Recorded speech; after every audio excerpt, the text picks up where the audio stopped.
So one of the things I wanted to talk about a little bit is phenology, and that's basically, we have a garden here with some indicator plants. So what phenology is putting growing degree days and tying it to plant stages.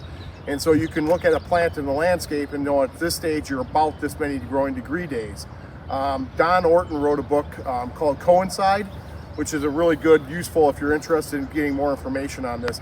Him and some other people were really key on following that plants, and it's used. University of Ohio has a great website on phenology and timing, and that's where we're getting a lot of our information for some of this. But I want to talk about a little bit about growing degree days. We're at 276 or 279 here in Avon. We have a growing location down in Hilliard, outside of Columbus. They're at 386, and it's only about a 2-hour drive south. So it's a little over 100 growing degree day difference. Typically when we get in the summer, they're about 200 growing degree days difference. And so what's that important is knowing when plants or pests are going to be out and being able to spray for them. So that's why we talk about a little bit of this. Like right now, they have euonymus scales, an issue that they need to be spraying for, and lesser peach tree borer is also one of the things down there that they need to watch for. For here, we're an imported willow leaf beetle, pine needle scale at 305. It's coming up. Cooley and eastern spruce gall adulgent emergence, so the sprays for that usually like an oil. And then at 330, lilac borer adult emergence. So those are some of the key pests that we're going to be looking at coming up and want to protect plants before the damage is done. So like 309, we're at 279. That's a Van Hootie spirea behind me, and it's a green leaf, but it's going to have the white flowers come out at 309. Van Hootie spirea is probably one of the major indicator plants in Coincide. But also at 298, Sergeant Crabapples full bloom, Fothergillus 325 full bloom, and Red Oyster Dogwood would be 323 would be in first bloom. So kind of tying pests and those stages will help you kind of get an idea for what's going on. So if you're interested in that, there's a lot of good information out there on phenology. Behind me we've got our plastic baler.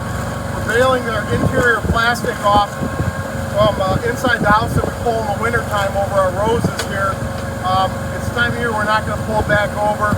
It's part of Willoway's sustainability of having basically recycling our plastic. We actually have a company we partner with who sends in cargo containers that we load with the bales that this creates and compresses down all our plastic, and then we're able to recycle it to become more sustainable and good environmental practices.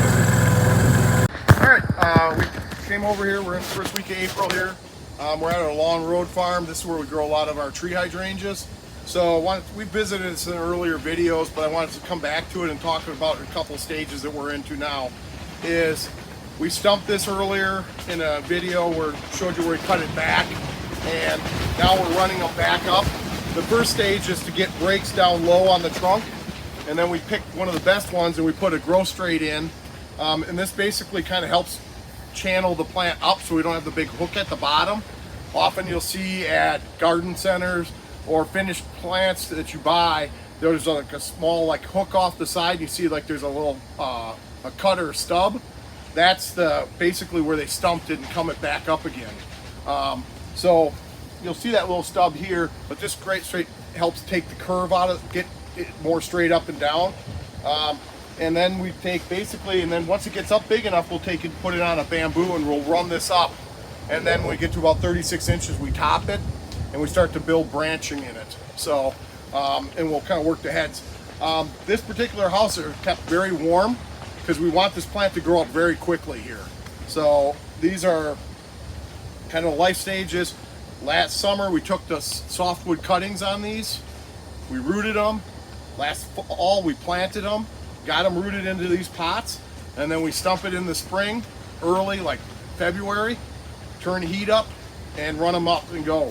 So we kind of got to finish this out. This will be done, pretty much ready to come out of the house as a finished product by this fall. So the other thing is, by running the heat and doing what we do, we're kind of stressing the plant a little bit.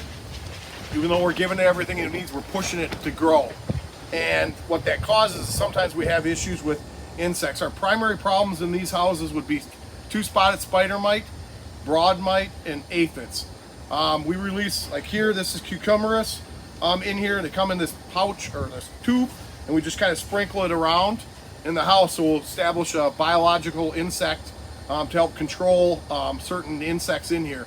If we get aphids, we generally kind of put in like lacewing cards, which have the eggs. They hatch out in a few days, and we're good to go.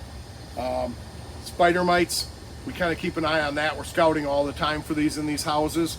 And then if we get really bad infestation where the bios can't, we'll come in with a BioSafe spray and spray just a targeted area. So that's how we kind of control things in here. We've reduced our pesticides, insecticides in these houses over 50%. We're probably closer to 75% reduction until we get into real hot times. The other key component of this is we have to make sure the plants don't get stressed too much. So water is a key component here, making sure we have the water on at the right time. So we moved over to our perennials, just kind of looking at stuff. This is Paint the Town Fuchsia, Dianthus from Proven Winners. Really nice plants. As you can see, we've got a pretty good selection. They're going out, but really just starting to come into flower here. Really nice plant, low maintenance, pretty easy to grow in the landscape. It just doesn't need to be really wet out in the place you put it. If it stays wet all the time, they don't perform as well, but they do well in moisture. So great plant selection. So one other thing we wanted to talk about, as you can see, we still have the plastic on the house here. We're still flexing up and down on temperature. Next week there's some forecast out there that could be in the mid 30s. We'll see how that forecast. I don't trust it more than a couple days out, but I do watch out the 15-day forecast.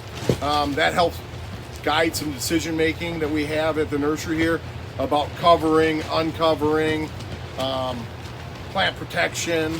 So the stage of the plant and what you're doing with it really important. Like obviously these plants are outgrowing. If they were in the landscape, they would be much more dormant at this point and protected. So if you're receiving plants from us, you want to make sure that you're taking and putting them in some place where they're protected if they're out and growing. We also have to deal with like temperatures of things getting warmer and pushing it ahead farther than it would be in the landscape. So knowing that, we have to watch. We're getting down near freezing, under 40 degrees. Freezing is different. If it's out like this and it gets a frost, it's going to damage it. If we're between freezing and 40, we may have to do some protection. It could damage some of the sensitive tips, burn the edges of the leaves, depending on the plant that it is. So you have to kind of look at that and make some determinations about what you need to do to protect plants if it gets cold.